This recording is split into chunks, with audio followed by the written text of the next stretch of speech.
Professional shampoo series అయితే start చేశాం కదండీ! ఇది డే 2.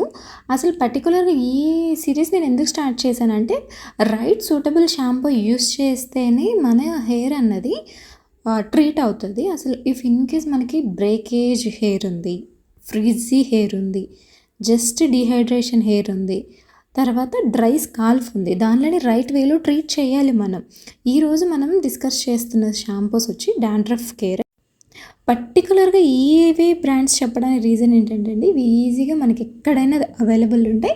ఇది వెల్లా బ్రాండ్‌దండి. ఓన్లీ వెల్లా అనమాట. ఇది బేసిక్ ఫస్ట్ రేంజ్. తర్వాత ఇది కొంచెం ప్రీమియము ఎస్పీ. ఇది కూడా వెల్లా బ్రాండే. ఎస్పీ ఇది. దీంట్లో షాంపూ, మాస్క్ ఉంటుంది, కండిషనర్ కూడా ఉంటుంది. దీంట్లో ఇంకొకటి ఉంటుంది షాంపీలింగ్ అని. ఇది ఎలా యూస్ చేయాలి అంటే జస్ట్ వీక్లీ వన్సే యూస్ చేయాలండి. అసలు రెగ్యులర్‌గా ఎవ్రీ వాష్‌కి దీన్ని యూస్ చేయకూడదు. సేమ్ ఇది కూడా డైమండ్ రేంజ్ ఇది. దీనికి కూడా అంతే.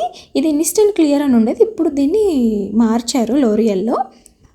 ఇది కూడా బయోలార్జ్ ప్రొడక్ట్స్లో కూడా స్కాల్ప్ పియర్ ఉంటుంది. సేమ్ షాంపూ, కండిషనర్ ఉంటాయి. దీనిని అలాగే యూస్ చేయాలి. మీకు వీడియో ఇన్ఫర్మేటివ్‌గా అనిపిస్తే లైక్ చేయండి, షేర్ చేయండి, సబ్స్క్రైబ్ చేయండి. యూజ్ అవుతుంది అనుకున్న వాళ్ళకి షేర్ చేయండి.